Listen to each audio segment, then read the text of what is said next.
There's no place to escape to. This is the last podcast. On the left.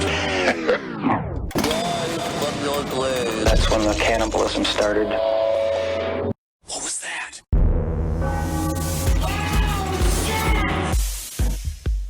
I can hear it as loud as a Jew's bell. Well, that's not appropriate. Jews don't even use bells. That's I don't know what Jews use. Well, the Irish use the bell. What Irish use a bell? I don't know. They put them on their little loafers. You've lost your mind. All right.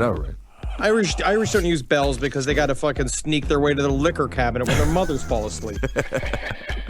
That's perfect. All right, welcome to the show, everyone. That's Marcus Parks. I'm Ben Kissel. With us, as always, all the way from Toronto, Canada.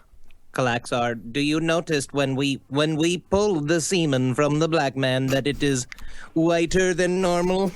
Is it because of the black skin and then the white semen? So... How dare you be racist? Okay. How dare you? I'm Bonnie Hill, and my semen is white as any other man on this planet. As white as a Chinese. White as a Native American. Well, actually, you know what? Now that I look at it, it's pretty white.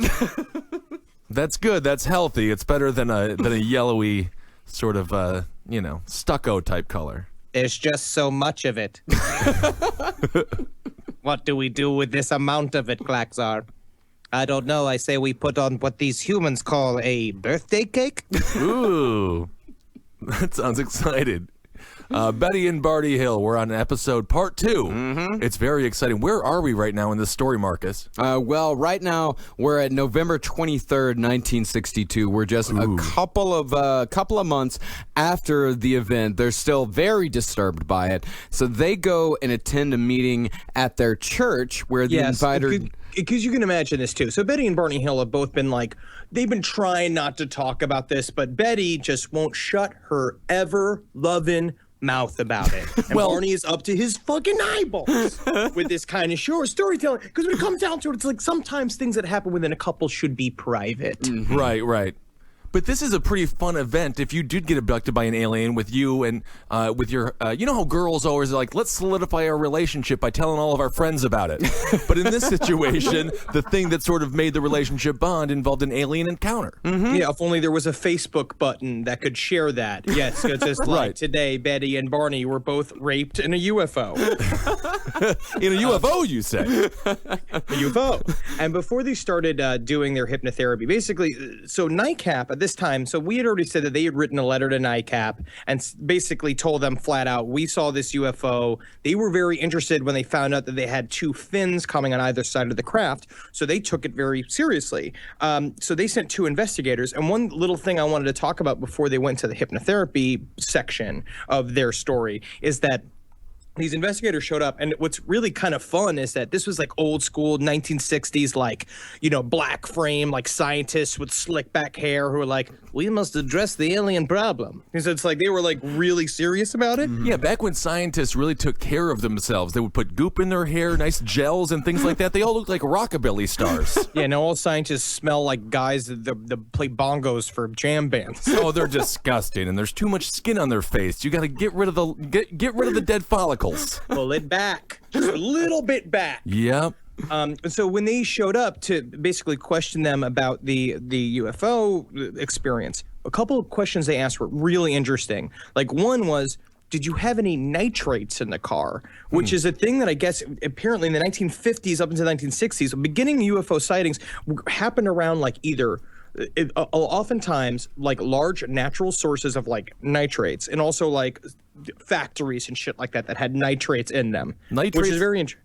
Nitrates used a lot in fertilizers. So it's what's poisoning our youth and why they all have Alzheimer's at the age of 11? That's hormones. It's also what makes hot dogs pink. Ooh, yeah. I love a good pink hot dog. And basically it turns out that, the one thing that Barney Hill did is they did have a sack of fertilizer in their trunk. Which is, I always go on vacation with a big bag of shit. Right. You got to. And he also said there was nitrate in the gun that he had because he had a fucking gun with him for some reason. I think just to make Betty wet.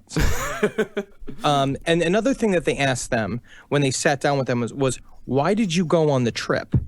Which is very interesting because Barney came back with the answer of what was really weird is that it was incredibly impulsive. He was like, "This is how impulsive it was. The only money we had was in our pockets. Saturday, the banks were closed, so we couldn't even cash a check. Oh, I think the amount between the two of us was less than $70. So the questions they asked were interesting, mainly because we'd never thought along those lines. They provoked a lot of thought in both of us, mentioning the remote possibilities of life existing on planets evolved with Alpha Centauri or Tau Ceti, which is where the conversation got particularly nerdy.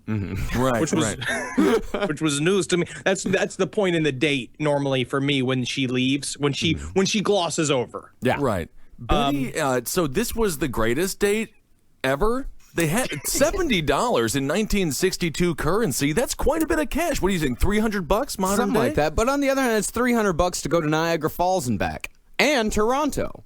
Yeah. All right, fine. And so, so it's really interesting here. So he finishes this. The questions were so far out that I just couldn't see what relationship they had to our experience. In this business of nitrates, at that time I had all kinds of plants in the house. In fact, in the living room, I had an avocado tree that touched the ceiling. They walked around, took my plants over, asked me what kind of fertilizer you're using them, and things like this. It's just kind of fun. Yeah, it's kind of amazing he had an avocado tree. That's incredible. Quite Takes the a lot of botanist. maintenance. Yeah, a lot of maintenance. Good guacamole. So on November 23rd, 1962, the Hills go to a meeting at their church where the invited guest speaker, a one Captain Ben H. Sweat, I'm going to make you sweat. Yeah.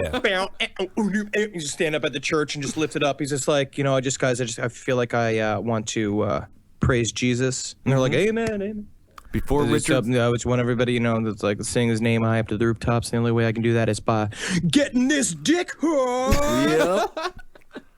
well, he had recently published a book of his poetry.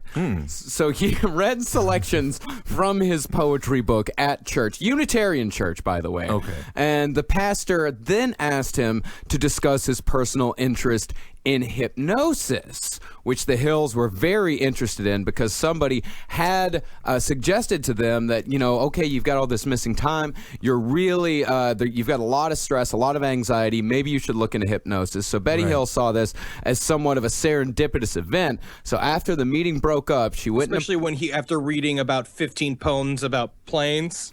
Yeah, what is Captain Sweat's book of poetry all about? What is the man discussing in these wonderful works? Planes are blue. Planes are red. Planes can often be your bed if you're sleeping in one. Right. Planes. If it crashes, you're dead. It's brilliant They all stuff. lightly applaud. Yes. I love Captain Sweat's book of poetry. So after the meeting broke up, the Hills privately approached Captain Sweat, told him what they could remember about the abduction, and he was very particularly interested in the missing time. So the Hills asked Sweat if he would hypnotize them to recover their memories, but Sweat said, wait. I'm just an amateur hypnotist. Because the problem is that normally the way he would hypnotize someone was doing those like body waves, like when you make your belly like. Ooh, yeah. I do. Yeah, I can picture sort of a Billy Blanks looking individual here. Really buff. He should have just read him. He should have just read him some of his poetry. That would have done a good job. Oh yeah. Well, Captain Sweat's gonna hypnotize you when I'm pounding that clit with my mouth penis. My mouth penis. I love that. Your two front teeth. So it's quite a long time before they actually talk about this publicly and before they actually go for the hypnotherapy. It's between November of 1962 and March of 1963. March of 1963, they first publicly discussed the UFO encounter with a group at their Unitarian church. Because apparently, Unitarian, they're very open. They're down for all kind of walks of life. Right. So I guess they figure those are the right people to talk to about it. I imagine that was like the only interesting service that happened the entire year. Oh, absolutely. Although Unitarian churches, yeah, like Marcus was saying, they have they'll have Muslim speakers and Hindu speakers and things like that. Yeah. And I don't agree with it. Well, I can't have the mixing. I know it's very other. it's very confusing. So in 1963, Barney starts to develop a physically debilitating condition. His anxiety and the sorts of things that are the sorts of anxiety anxiety and the sorts of repressed memories are starting to creep into his actual day-to-day life so much that he had to take a 3-month leave of absence from his job at the post office. Right. This guy's a total fucking mess. Yeah. He is He's falling got an apart. ulcer pulsing through his body that he can't control. The genital warts that he has Right. are just pulsating with fire. Yeah. He sort of reminds me of the downfall of Bill Murray's hair in the movie Kingpin. Where it just gets crazier and crazier. So yeah, he's got the STD, and now he has anxiety, and he is just riddled with a whole series of other problems. Yeah, and Also, you imagine him delivering the mail right now. It goes like, God damn. Oh, my God. You want to see only how big is a package and put it in your tiny mailbox. God. My crotch. My groin. so Mommy, why is the mailman scratching himself? He's a mailman. That's what mailmen do. So traditional medical treatment, all kinds of psychotherapy, they try all this stuff, all of the traditional methods. There's no improvement in his health. So Barney, they remember Captain Sweat, and so they request a referral from their psychiatrist to another psychiatrist who specialized in hypnotherapy. This guy, Dr. Benjamin Simon, his expertise was in deep trance hypnosis. And it is important to note that Dr. Simon had almost no knowledge whatsoever of UFO phenomenon. Okay. The only really knowledge that he has, 1963, Right. people are talking about it. It's in the newspapers. Roswell was kind of a thing. It's in pop culture, without a doubt. There's stuff like Outer Limits on TV, Right. where they do alien stories and stuff like that. But this guy had no vested interest in it at all. And According to the Interrupted Journey, he specifically said he wanted to disprove the UFO side of it. He thought the whole thing was going to be just about anxiety, and that the whole thing, that every image that Barney had came from Betty's dreams. Right.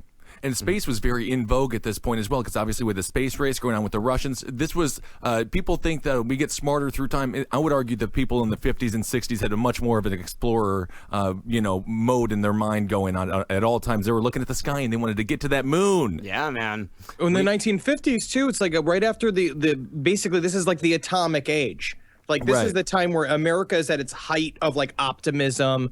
People really have, like, a can-do attitude. This is right before fucking things got really groovy. So if people were like, this is when the bras started getting loose. Yeah. You know what I mean? And, oh, man, that's the time to have been around. Yep. All the Yeah. dogs in Russia were lining up to be the next astronaut. We do it Charles now because Manson it's was easy. learning his second song on the guitar right now. Hanging out with an old blues man in prison. So after the first... Got there with them aliens, man. Oh, man. Oh, man, that's got to be on that trip, man. I got to be on a galaxy trip. I heard these aliens got 3 pussies, man. Yeah. Charlie, do you believe this story about the Hill family? You got to believe when the black is on the white that they see the gray. Well, good point, Charlie. Thank you. So after the first couple of interviews, Dr. Simon, his preliminary diagnosis was just anxiety syndrome. Cuckoo bananas. Cuckoo I bananas. believe I'm going to put here that they are cuckoo. They are cuckoo for Cocoa Puffs. So his next step, finding out exactly what those methods were. So the method of treatment that he used was regressive hypnosis, which meant that to get to the source of their problem, whatever it may have been, he had to go into a deep, deep, deep trance. Okay. And to make these people, well, like essentially what hypnosis is, like what this type of hypnosis is you're trying to make people, like you want to trick people into being hypnotized. Right. Like what Barney Hill said about the hypnotherapy sessions is that he said that he would be going into a trance and then he would come out and say like, hey, man, I told you you weren't going to be able to hypnotize me. The guy's like, no, you've been under for 2 hours now. Right. Well, I mean, we were talking about the Unitarian church. I went to an evangelical church, and it's a very similar method they do when the priest or the pastor goes and touches people and they're supposed to fall over. I did that when I was 10 years old, and I fell back because you're supposed to, and then I licked up a girl's skirt. That is great. Yeah, that's a true story. That is great. So that was kind of fun. Like, I think that's why that practice started. Yeah. But I like how Barney even described the process. I thought it was really interesting. The way he actually was hypnotized. Right. Dr. Simon began talking to me, telling me that I was relaxing. And he had me clasp my hands together, comfortable, like I'd smoked like a Gandalf stick or something. Some sweet, icky, sticky, some wowie mowie. Right. And I no longer then had any fear of hypnosis. So it was possible the doctor just drugged him like Bill Cosby drugged all of his victims. And it's very I also sad. feel I'm being good with the Barney voice. I think you're think being so, great with yeah. the Barney voice. Very much so. Very tasteful. Yeah. I have to say, I'm proud of you, Henry. It's the most respectful voice you have so far. So that's fairly What am I good. supposed to do with it? Yeah. Well, the important thing to remember about hypnosis is that what hypnosis is trying to get to is what that person believes to be the truth. Right. Now, whether that is the objective truth or not, this is the truth that Betty and Barney Hill believe to be so. Right. Which And as we go into more of the psychic side of the alien phenomena, we start to realize that that is the only thing that matters. Like, objective truth is going to be almost impossible to do unless we can get a gray in between, like, China's legs. You know what I mean? Like, if we could get China up there to just sort of, like, pussy flex an alien out of a fucking UFO and bring it to the fucking front lawn of the White House, then we'll be great. Are you talking about the ex-pro wrestler China? Yes. I gave a porn award to her one day. I met her. yeah, I was there. You were there, Yeah, Marcus. You yeah, remember. that's where I got my fleshlight. That's right, and you use it that far too often. glorious day. Oh, when is the anniversary of you and your fleshlights? Oh, my It just God. passed. It was in February. What did you get it? Lube. Oh, it's really the only thing it needs, wants, and yeah. Marcus, I'm hungry. Why don't you get me some of my favorite soup? And when you get that soup, how about you give it to me with my favorite spoon? Of course. It's Campbell's chicken noodle soup and served with your dick. That's nice. So back to Dr. Simon. Let's get back to Okay, Dr. good, Simon. Yeah. So what he did at the end of every session is he induced amnesia for two reasons. One, to protect the Hills from remembering the specific trauma of these memories, and two, more importantly, to prevent the Hills from discussing these memories when they were outside of regressive hypnosis, so they Okay. wouldn't be able to collaborate their stories, and Right. so one story wouldn't be tainted by the next. This process took about 6 months. It was a very long Right. process, hours and hours and hours of tapes, and he came upon the opinion that the Hills probably had been abducted, or at the very least was of the opinion that they believed that they had been abducted. Right. And this is all, what is hypnotherapy as far as what is the actual strategy being used? Is it just the power of just asking somebody to do something? But it's sort of like what happens with Persuasion? aliens. It's sort of like what happens with animals. Animals can go into trances all the time. Like, you can basically, that's kind of what training a dog is. Or like when you do a thing, there's something with chickens where you put a blanket on a chicken. I don't You make think that's a blanket on it. it. Go to sleep. Oh, come on. Well, you just want to make it cozy and tuck it in at night. Yeah, you can give you give any animal a pillow, it'll fall asleep. But you can do something. You can do something with like pigs or something, where you can like stick your finger in its ear or something, and it gets all wackety wacky. But you can. A lot of animals have trance states. Yeah. Okay. And we're just one of them. And the way you do it is essentially like meditation. Meditation is both a mental and a physical exercise. So Right. you can induce a trance-like state, which is actually a physical state. And obviously, Barney, he wanted to be hypnotized at the same time, too, right? He's like, you won't be able to hypnotize me, but he was in for the process. Yeah, That's yeah, what they yeah. say. Right. Yeah, that's what they say. So let's get to the missing time. Like, this isn't, we went through the first episode, we went through what Betty Hill's dreams were. Now, we remember his missing time started when Barney's missing time started when he saw the leader of the ship went back into the car, ran away from the hovering craft, and they drove. And all of a sudden, it was 35 miles later. We have the two beeping noises, where they heard a beeping noises, and then one set of beeping noises, and then another set of beeping noises, and all of a sudden they were 2 hours outside of their home. So Barney recalled driving the car away from the UFO. This is after the binocular strap broke.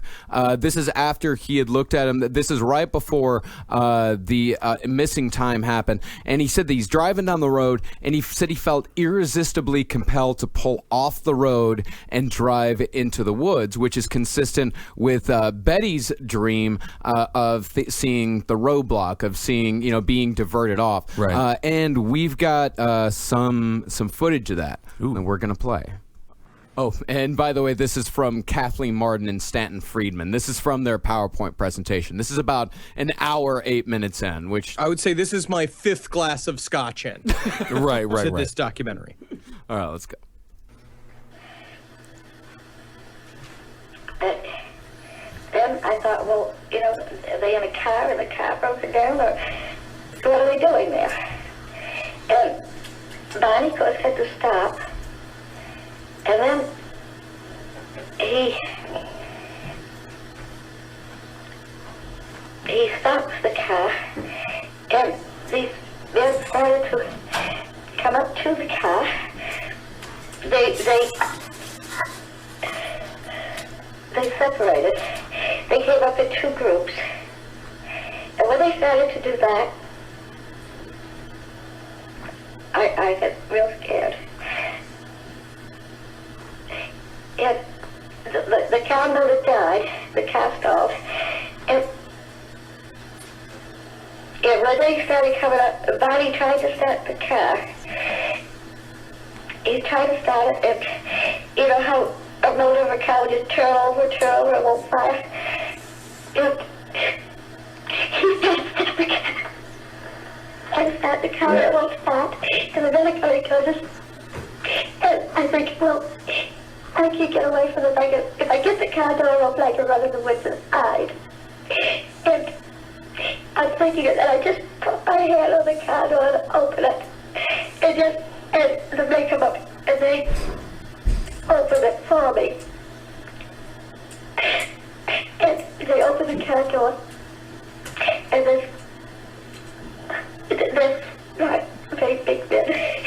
And there's 1, 2, 3. And one man puts his hand out.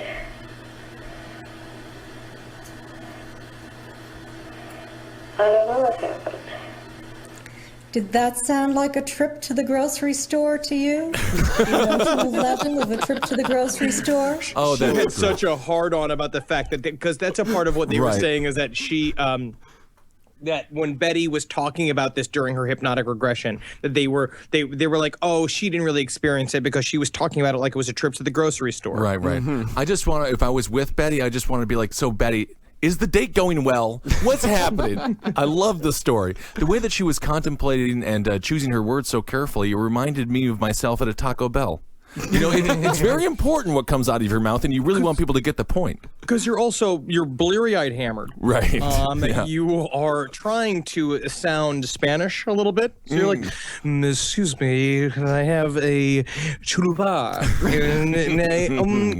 Would I perchance fancy a gordita? And I gotta tell you, I would fancy a gordita right now. You know what I'm talking about? Yeah, and then I walk out with a bag just full of hot sauce packets, and I'm like, I think it went well.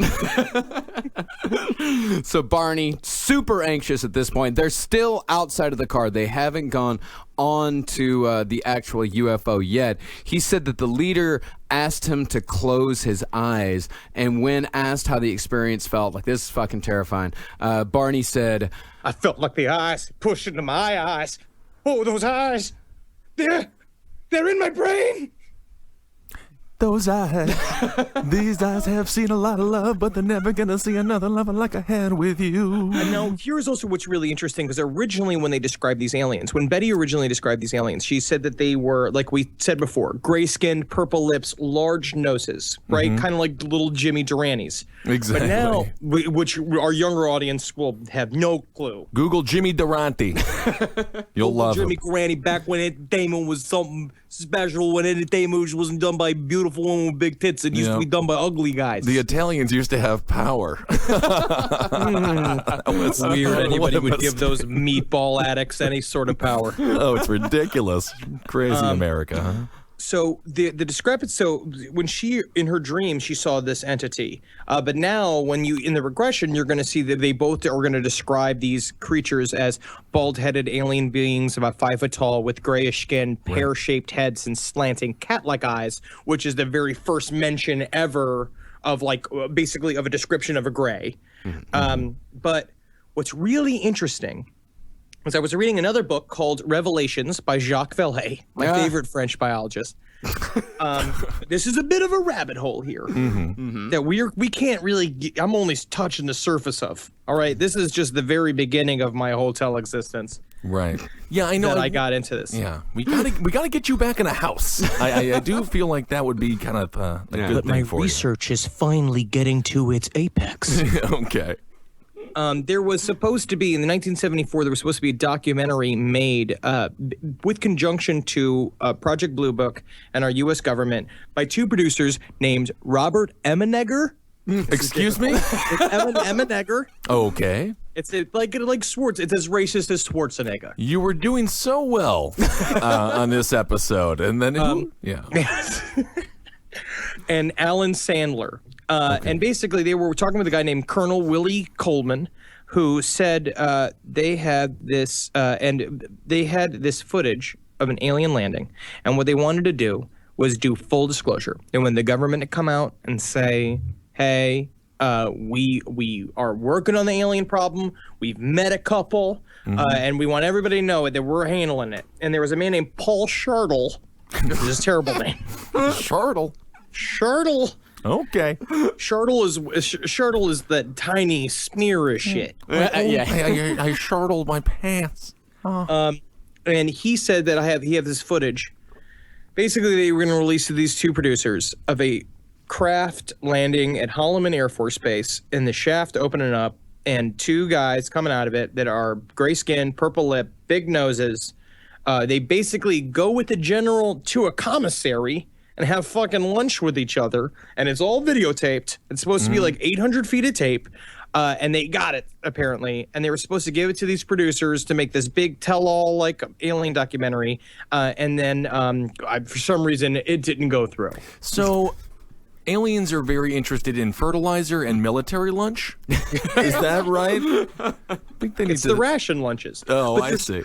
I just found something. It's just one of those. I mean, like, yes, I was stoned when I was reading all about all this, but I also feel that the coincidence is pretty interesting.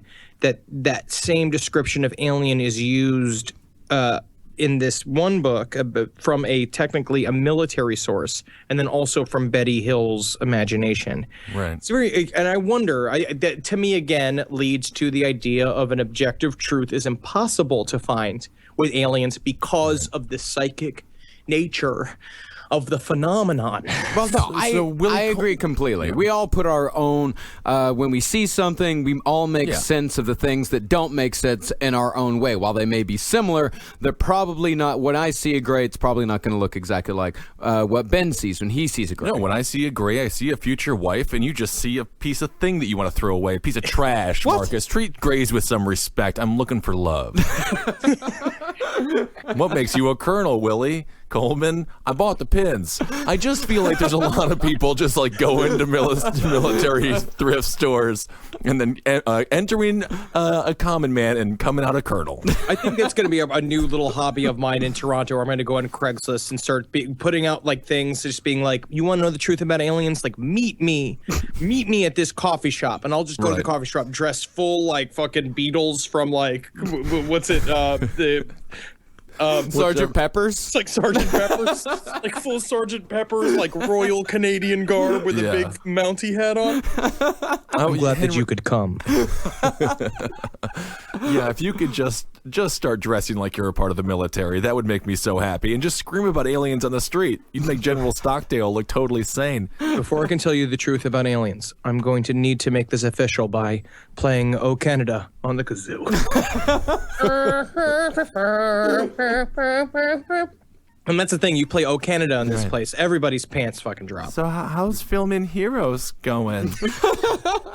It's going great! Oh, okay. So the Hills are taken on to the craft at this point. They're actually being taken. They get taken up a ramp, and they're taken into separate rooms to be given medical examinations. Both of them involved both physical and mental procedures. They tested skin, hair, and nail samples. Betty, they both got some very invasive shit done to them. Betty had this long needle inserted into her navel, and she was told that it was a pregnancy test. So let's listen right now to Betty's own words as to what that experience was.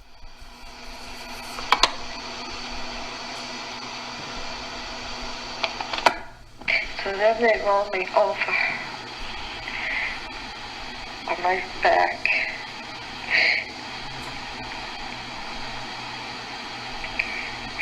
And the examiner has a long needle in his hand. And I see the needle. And it's bigger than any needle I've ever seen. And I asked him what he's going to do with it. And he said, just a simple test, it won't hurt me. And I asked him what. And he said he just wants to put it in my navel. It's just a simple test. And I told him, no, it won't hurt. Don't do it. Don't do it. And he said, no, it won't hurt. And he takes a needle into my navel. And finished.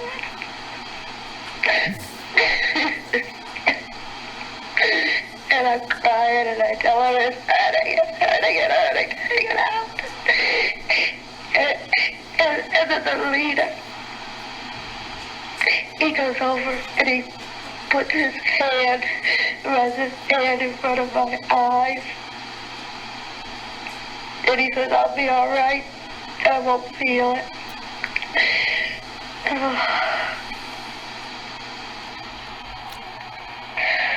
And all the pain goes away. Just a simple walk in the supermarket. You can This is a session in which God, Stanton, just ruining every part. They are crushing that supermarket bit, though. Does that sound like a typical trip to the supermarket to you, Marcus? And by the way, those two clips are about 30 minutes apart. So that means from like hour 8 to hour 25, they just keep making references to the supermarket after every single testimony. Oh, I love I've it. been to a supermarket, but I normally get eggs. I don't normally get raped. Yeah, my Am I navel. right, everyone? Yeah, my navel isn't usually penetrated by a needle. They just wanted to make, they're just trying to do some crochet or something. And with also, I imagine this was like a pregnancy test. I mean, in a way that it's just like really just testing the pregnancy. Yeah. You know what I mean? Where you just see how strong you are pregnant by sticking a needle in there and trying to swish it around and see if you can kill the baby. it. Yeah, it's, yeah, that's the thing. If it was a pregnancy test, like what would you? Yep, that's a baby. Oh, we just killed it. Or looks like it's about at a medium rare. Yeah, they're testing it like a bizarre turkey or something. It's like when you stick a fork in a cake to see if it sticks. Don't get me started. So Barney, he definitely got a raw deal as well. He didn't get a pregnancy test. He got a semen specimen taken from him. And they Did they milk it right, though? If you milk it right, it's not so bad. They placed a cup-like device that was placed over his genitals. He said that he had no orgasm. Well, this is the thing, okay? Right. This is my new theory. I think Barney, love Barney. I think Yeah. he's a very serious man. Definitely. I think he's just like, he just kind of glossed over it. I think he was just like, no, I would say I experienced an orgasm, but I do believe that there was a sperm sample taken. We're cut to reality, him going like, and he's like having like fucking body shaking orgasms. Right. With aliens having to pin him down to the table while he's going like, I'm shooting. Some poor alien kid's got to go try to catch it. And one of the aliens all who's in over the alien's yeah, face. one of the dudes who's in alien jail has to scrape it off the walls afterwards. Absolutely, and he's just like, how about we get the smaller, lighter alien to bend over so I could get it in the small of his back. Wow. Well, usually we go down to Earth and we rape them, but I think he raped us. And in another thing that he probably glossed over, he said that a thin tube was inserted into his anus, but quickly removed. Despite his wishes of having it stay in. You think that's all I can handle? You think that's all I can take? I'm a strong man. No, we didn't actually tell you to lie on your stomach. You can just turn around. No more butt stuff, huh? You're sure you're done? I can lie here all day. Give it to me again and tell me I can't do it. He also said someone felt up his spine, counting his vertebrae. Betty, she confirmed also in the hypnotherapy the whole book thing where she was given a book and then right as she was about to leave, they took it away from her again. Right. Here's an odd fact about the hypnotist. They both said that the aliens seem to have no conception of time or of colors. They didn't really go into what they meant by that, but yeah, they said they have no concept of time, no real conception of colors, which might explain why when they tried to look human, if you want to go for that hypothesis that they are trying to look human rather than us trying to make them look human, why their skin is gray and their lips are purple. Right. Shit's just a little bit off. Yeah, it's like every elderly grandmother in the UK. It's just like their hair's all purple and the makeup's all wrong. It's just like they're just kind of missing it, but they think they look gorgeous, and that's all that matters. Yeah. Also, what Jacques Vallée puts forward is that the reason why these things exist, the reason why they have problems or they have quote unquote problems with understanding quote unquote time, quote unquote. Are you doing air quotes by any chance now? Yeah. Okay. It's just going a million miles a second over there. We have a lot of quotes happening. Click. Good. The reason why they do this, and this is a central part of many abduction scenarios, is stuff like when he show the map and they're like, "Where are you guys from?" And the alien says to Betty, where are you from? You tell me where you're from if you can. Why do you care? Blah blah blah. What they like to do is set up problems about about perception of reality. And that is where the phenomena is important. They basically almost lie about not understanding time or understanding colors, because the point is that their very existence is supposed to bring about questions of how we perceive time and colors and stuff like that. All right, so they're telling us I hope lies. you're high. For that. Yeah, and by the way, the whole time Henry is holding a pen, and he is flailing it at the screen the entire time. Oh, that's great. Yeah. So Betty reported a conversation with and by the way, the aliens were also very surprised that Barney's dentures could be removed. Ooh, my grandfather used to do that trick with me all the time when I was a But it was kiddie. weird is that he had like a sets of like dozens and dozens of dentures, right? From like all over the middle of Europe. No, this was my grandfather that was from America, and your father was in the NYPD. Yeah, but I don't know how big his gold collection was. Well, I don't know how big my grandfather's gold collection was. I have tiny pieces of gold, tooth-sized pieces of gold. I think that we discussed off-air curbing it with the grandfather talk. I had another American grandfather who had dentures, and he took them out of his mouth, and I would laugh and put them in my mouth. But I already had teeth, so I had a lot of teeth. So Betty reported that the leader that she understood English. Barney also said that he heard them speaking in a weird mumbling language that he didn't understand, but he also understood them in English. So they were kind of going back and forth between speaking to them in their language. Remember that weird kind of European accent and a sort of like mumbling language, like a weird language, almost like they were trying to figure it out between each other. A full a muddling of the English language. Yeah, but even so, Barney also said that when they communicated with him, he said that there seemed to be, quote, thought transference. Right. And he didn't really know. He had no idea what telepathy was at the time. So that was the only way that he could really explain it. And they said, both of them said that they never observed the beings' mouths moving when they were speaking to them. They were communicating in English, but they weren't actually saying the words out loud. All I know is thing that's interesting too is how he perceived the eyes. the eyes to him were always floating in front of him. While they're kind of chipping away at the block he had about the missing time, leading into the Interrupted Journey is an incredibly long book. I read the whole thing. When they're leading up to the actual reveal of him being on the craft, he's saying that during this whole time, he kept getting stuck on eyes hovering in trees. Sort of like they say about the owl symbolism, when they see stuff. And the way he put it is that what brought ease eventually, because he started thinking, and he was like, what is that? What are those eyes? What are those eyes? Oh, they're like the Cheshire Cat. Oh, he's just the Cheshire Cat.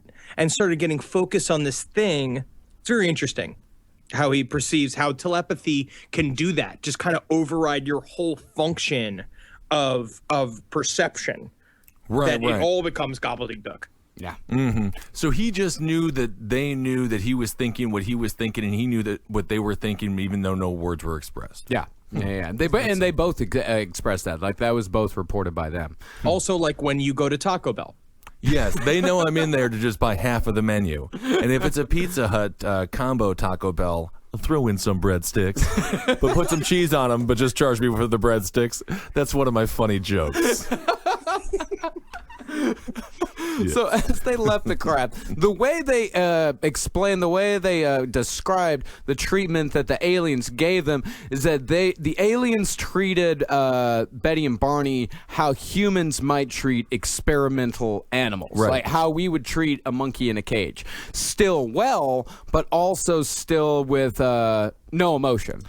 So after they were released, they were given hypnotic suggestions so they would remember nothing of the experience, which is what supposedly accounts for the amnesia, which was broken by the counter-hypnosis. Right. And I've got a quote here from Dr. Stanton Friedman, our man from the video. He said apparently he was described by one of the sources that I found as being, quote, a nuts and bolts man.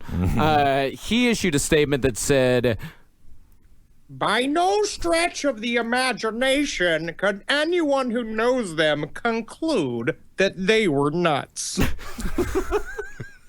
thought he was a nuts and bolts man, though. So he's just a bolts guy. No nuts. No nuts to be found. Yes, you guys. Just your typical trip to the grocery store. I don't want to talk about my movie, but let's give a little bit of a talk about my movie. Yes, indeed. I would love to hear about it. It's called Stanton Finds His Balls. Oh, wow. Where were they? You know what's funny? They were between my pockets. I can't believe it. Isn't that the place to keep them? So Betty's account was very similar. Her account during hypnotherapy was very similar to the events of her 5 dreams. There were notable differences, though. Details pertaining to the capture and the release were just a little bit different. The technology on the craft was also different. The short men had significantly different physical appearances than the ones in her dreams. The sequential order of the abduction, the 5 dreams that she had to set them out in sequential order later. Like the first dream was of the medical examination, the second dream, the car abduction, we talk about editing a movie. You don't shoot the first scene first. You put it together at the end. Yeah, exactly. She filled in a lot of details, but contradicted some of her dream details, which points to the possibility that they are 2 distinctly separate things, and also somewhat refutes the skeptics' assertion that these are just Betty's dreams. That Betty dreamt all this stuff, and she described it to Barney, and they're just remembering those things. So you look at her dreams are sort of like a game of telephone when it comes to her perception of reality. Yes. Eventually, it's like your brain, because we don't even know what dreams are for. A lot of times we think that dreams are they say it's supposed to be like your brain is like organizing information and kind of dealing with, and that's why symbols pop up because they're dealing with deep set weird unconscious information all the time because of all the shit that we see but don't perceive, or all the shit that we see but don't consciously remember that just end up in the fucking data bank. So yeah, of course there's going to be some discrepancies, but I'm no scientist. I have terrible dreams. Yeah. I had a dream the other night. This is true. I had a dream that I was eating like just a bunch of food all throughout my dream, and I woke up totally full. So that's kind of a fun diet. Why don't you take that plane over to fucking Africa, Ben? and help those people. Well, see, now you've derailed again. That's unbelievable, Henry. So let's get to what a lot of people point to as the most concrete evidence that something weird did actually happen here. We mentioned a little bit on the first episode, the star map. Right. Now, Henry, do you want to go into a little bit about what this star map is all about? No, so Betty was on the craft and was shown a star map, or quote unquote. They were like, well, we'll show you where you're from and what you do, and they didn't answer any questions. So they showed her a star map, which is essentially, it was a piece of paper, but it had sort of a 3-dimensional quality to it, which is fucking dope. Yes. Wish I had that shit. I want that shit in my house. And she watched the view, and it had a bunch of different dots on it and lines on it. She said that she was told that the stars connected by solid lines, they formed trade routes, whereas dashed lines were to less traveled stars, less traveled stars, like a Steve Gutenberg. Oh, leave Steve alone. What's wrong with you? The Goots? He's great, but for you, Goots. Everyone's pulling for the Goot. he's less traveled, though. You got to admit. I don't know where he's been or what he's done.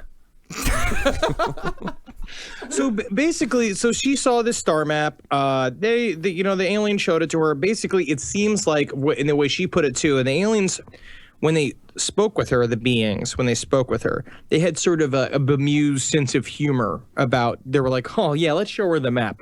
Right. Okay, let's see what he sees, and we'll see what happens when this dumb bitch takes a look at the map." And they she goes to look at the map, and they're like, "What do you see, huh?" And then they pants her again, and eat her pussy for like an hour. Oh, come on now. What test are they running with that one? The patience test. Oh, okay. Yes.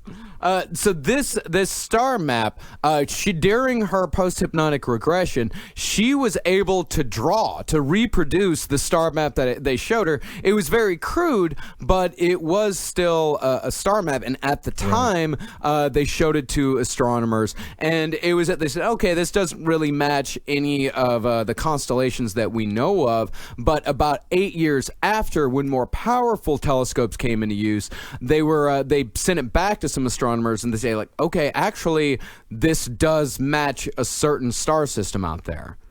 It matches the Zeta Reticuli star system, which we see again and again in alien abduction reports, especially when they come down and they tell people, okay, this is where we're from. Of course, you also talk about, in our past episodes, you talk about like the 12 main races. I think we discussed in our Pleiadians episode. Right.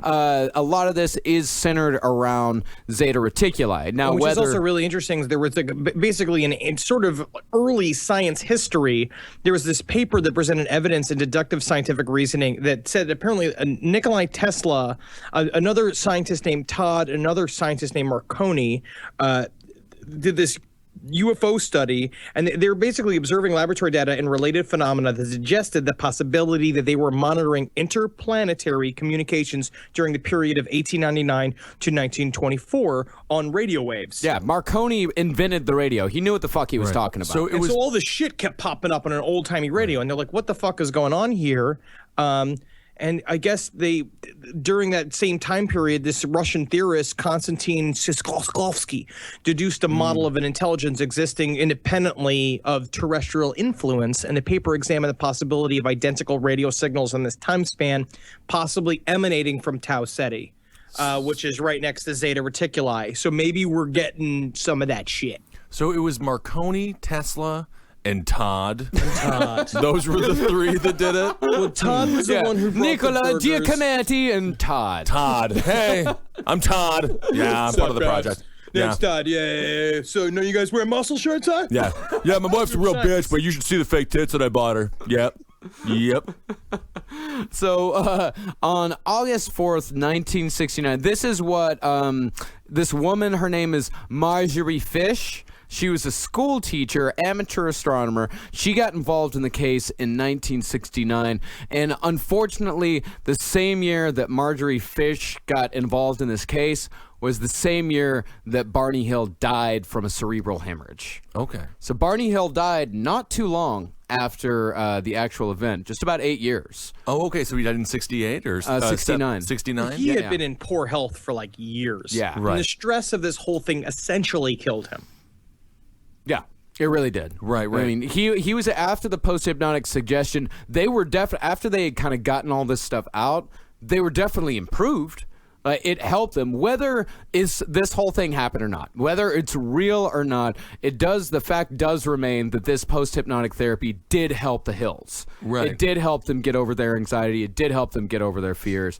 And they were happy, healthy people afterwards. Right, right. Relatively happy, healthy people. Barney still was dealing with, Betty talking about aliens constantly. Yeah, I mean, they're as happy as an interracial couple could be in the 60s. Yeah. It wasn't exactly the smoothest ride. They could be as happy as anybody else, Ben. Yeah, I know. They should have been able to be as happy as everybody else, but aliens are abducting them and the KKK wants them dead. That is true. Yeah. So this woman, Marjorie Fish, she was the person that Betty Hill originally drew the star map with. She said, or she was the one that showed her the star map. She said during the post-hypnotic suggestion, she drew it without actually paying attention to what she was drawing. It was, what do you call it? Automatic writing. Automatic writing. Right. Yeah, so this is something that came completely from her subconscious. She described the map as three-dimensional, as if looking through a window. The stars were tinted and glowed. The map material was flat and thin, and there were no noticeable lenticular lines. It sounds a lot like a reflective hologram. And she said that when she was looking at it, she was standing about 3 feet away from it. She said there were a lot of other stars on the map, but she was only able to specifically recall the prominent ones that were connected by the lines in a small, distinctive triangle off to the left. There was no concentration of stars to indicate the Milky Way, suggesting that it represented reality. It probably only contained local stars with no real grid lines. 3 of these stars in the clusters were unknown until 1969, and no astronomer knew of their position until 1963. And of course, the Milky Way, that was also the name of the thing that the aliens did in order to ejaculate Barney. Oh, yeah. What are you going to use? The Milky Way. Flaxar, why don't we give him the Milky Way cup? Oh, but we just got to jam his huge genitalia into it. Oh, my goodness. Yeah, you got too much to handle there, alien. So astronomers, they put this star map into a computer. The exact position was a double star system, Zeta Reticuli 1 and Zeta Reticuli 2, 220 trillion miles or 37 light years from Earth. And the computer duplicated with virtually no variation the map of Betty Hill. Unbelievable. Pretty interesting. And there was no way that she could have known this. No. I mean, nobody knew this yet. Nobody knew it. Right. Yeah, nobody knew it at all. But of course, a big bummer man, Carl Sagan, he has to come in and debunk everything. He has to come in and shit on everything. Thanks, Carl. He argued that the seeming star map was little more than just a random alignment of chance points. That she just by chance drew a star map that matched Zeta Reticuli 1 and 2, and by chance just matched this constellation out there. But in contrast, those more favorable to the map, such as David Saunders, a statistician who had been on the Condon UFO study, argued that unusual alignment of key sun-like stars in a plane centered around Zeta Reticuli was statistically improbable to have happened by chance from a random group of stars in our immediate neighborhood. And So Betty's fucking slamming home some truth. Yeah. She is. And astronomers, they're not like the idea of extraterrestrial life isn't totally crazy to them. I mean, from my perspective, most of the people who really study the whole galaxy system, they tend to conclude that there has to be life on other places These days. Yeah. Back then, of course, the scientists, they have to go on cold hard facts. And back then, there were no cold hard facts to support the idea that there might be other stars out there that could support life on Earth. I mean, there's still no cold hard facts that there's any sort of evidence of life outside of Earth. It just happens to be. It just seems like it's got to be. Well, there is. The universe is so huge. Well, we don't have a photo of Barney's rectum, right? No. Okay. No, so no, that would we really don't. that's what we really want to get. We would know the truth if we could just look at him, wink at. Let's all send individual emails to Stanton Friedman asking for pictures of Barney Hill's asshole. If we get it, we'll know what happened to him and we'll understand the truth. I mean, while we don't have hard evidence of there being actual life out there, we do have a lot more evidence than we have ever had that there are planets out there which could possibly support some sort of life. It's just impossible that we can get to it. But they say we have giant psychic worms on fucking Titus, man. Woo! I want to go to fucking Titus. I want to slap a fucking saddle on one of them and ride around like fucking Dune, man. Yeah, they might just eat you right away. Nah, but I'll be friends with them. Okay. So after the hypnotherapy sessions, Dr. Simon, his official word was that the UFO encounter, while yes, they did 100% believe that this is what happened to him, it was probably just a fantasy inspired by Betty's dreams. Betty's fucking mouth. Yeah. And there's other things that also possibly point towards this being some sort of something that was in their subconscious, because apparently 2 weeks before this entire incident, Barney Hill had watched an episode of The Outer Limits. Right. In which there was an alien featured on that episode that looked a lot like what they described the aliens as. Betty, I just got to ask you a question. Yeah, you got all these white people seeing aliens. When is a black person going to see an alien? Right. One day. Well, the one thing we know for sure is that Barney was an unbelievable boyfriend. Yeah. Nice guy. Husband. Yeah. Good partner. He really was. Yeah. Because by the time the hypnotherapy ended, Barney was 100% on board. Right. At first, he was very resistant, but he was 100% on board after hearing especially after hearing what her side of the story was. And he heard what his side of the story was, what her side of the story was, and without them collaborating whatsoever, they interlocked. They were two pieces of a puzzle that he felt were finally put together, that it all finally made sense to him. And he completely and fully accepted that they had been abducted, never quite fully embraced it as much as Betty Hill did, because Betty Hill became one of the most prominent figures in the ufology scene. She was constant. She went to conventions. She did interviews. I mean, that's also how she got that dick. Yeah. And she got a lot of it, I'm sure. God knows. It's not easy to replace Barney. Her husband, I'm sure that at that point, I understand loss. It's hard when you're newly single and you want to get that dick. Yeah. And so sometimes what you got to do is fucking tell everybody about your alien stuff, and somebody's gonna be like, I'm sorry that happened to you. What if I throw it to you, Betty? Mm-hmm. You old woman. Right. A lot of Henry's dates lately have also had to ask him to get off of his stomach. Yeah. No butt stuff today, Henry. You don't think I can't take it? No. Well, the series of veggies I've laid out in front of me prove they would like to argue with you. I mean, one of the big questions a lot of people are probably asking, if these people were so private, if they really didn't want to talk about it that much, why do we know so much about it? Why are there books written about it? Why was there a movie starring James Earl Jones released? Yes. It's because in 1965, a Boston newspaper got a hold of the story and did a 5-day spread on the Betty and Barney Hill story. They called it UFO Chiller. Did they seize couple? What do they mean by they? What do you mean, you people? Interesting racism. But apparently it was wildly inaccurate. And it was a bit of a smear campaign. So that's where the story came from, because that's when they started saying that he had genital warts, and they were really smearing their relationship. They were going at them being interracial. It's really fucked up, of course. So they took over the news cycle. They were like, okay, well, if this is going to happen, we're not going to take over the story, and basically went full into the interview that became the book, The Interrupted Journey. Right.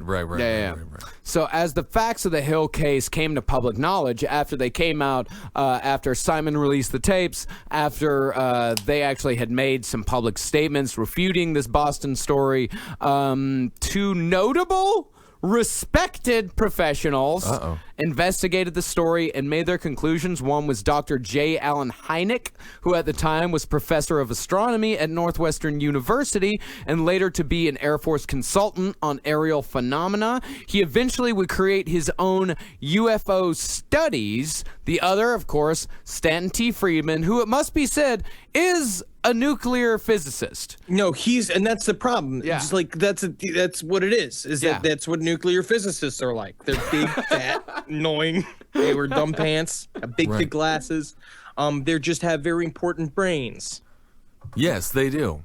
So there is a lot of people with high credentials that support the Barney and Betty Hill story. Absolutely, because Hynek was a consultant to Project Blue Book, so he was a part of the actual system, the government system that was used to fucking investigate this whole thing. And he wrote a book called The UFO Experience. He says that they did reveal something that seems to be really true in hypnosis. Right. And people all say that. They say that it's what it is. It's about hypnosis. Again, it's the question about objective truth. Is that they believed that it happened. Yeah. So, and that's as far as you can say. Well, I mean, you can put that with the star map. You know, there's the star map, which is the only, I guess you could say, the only hard evidence that we actually have. And the biggest problem with the star map is that it had Crispin Glover at the wrong house. Yeah, of course. Always. I would like a refund of this bus tour. I didn't actually get to see. So this is the abduction case that started it all. Mm-hmm. It's amazing, and really, I mean, the racial thing is very interesting. You know, the fact that this story got any traction whatsoever is fascinating. Yeah. It's a wonderful. It's a great story. I'm glad we were able to cover this one, man. And let's just, kudos to Barney Hill. Just crushing that white pussy. Jack Johnson tried to do it, that famous boxer. He got ran out of town. Yeah, but he was giving it the long slip. Yeah, Barney's the man. And it doesn't matter if your white girlfriend, future wife, ended up being a little crazy. You're still, sludging through that, and you got that STD from a random chick. The one thing with Betty, though, is that she had some jowls. Yes. Yeah, I mean, yes, she did. Right. Yeah. Not to discredit her because of her looks. No. But those jowls make me hate her face and make me not trust her. Right. Well, it's all real. Barney and Betty Hill abducted by aliens. Well, thanks everybody. Thanks everybody for listening. If you don't subscribe, go to iTunes, subscribe to the show. Really helps us out. Rate and review the show. That helps us out too. Follow us on Twitter at LP on the Left. Go to the Facebook group. Join that. We got over 4,000 people there now. It's a real great community. We are fucking cracking the whip on that Facebook group. Fuck yeah, man.